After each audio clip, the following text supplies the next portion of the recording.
Nagsimula ang lahat sa eskwela, nagsama-samang 12, sa kalokohan at sa tuksuhan, hindi maawat sa isa't isa. Madalas ang standby sa cafeteria, isang barkada na kaisaya. Laging may hawak-hawak na gitara, konting udyok lamang kakanta na. Kay simple lamang ng buhay nun, walang mabibigat na suliranin. Problema lamang laging kulang ang datong. Sana napunta ang panahon? Sana nga ba? Sana nga ba?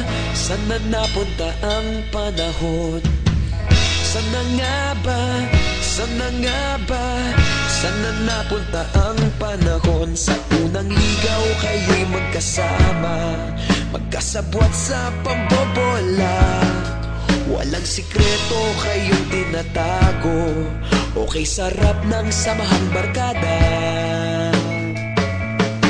Nagkawatakan na sa kolehiyo, kanya-kanya na ang lakaran. Kahit minsanan na lang kung makita, pagkakaibigay hindi nawala. At kung saan na napadpad ang ilan, sa dating eskwela meron din naiwan. Meron pa ng mga ilang nawala na lang, nakakamiss ang dating samahan. Sana nga ba? Sana nga ba?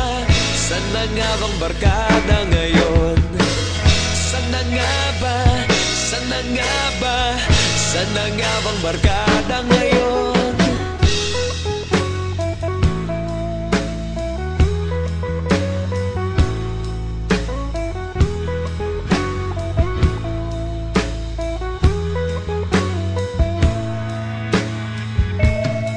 Ilang taon din ang nakalipas, wala pa sa aming tatay na nagsusumikap upang yumaman at guminhawang kinabukasan. Paminsan-minsan kami nagkikita, mga naiwan at natira. At gaya nung araw namin sa eskwela, pag magkasama'y nagwawala.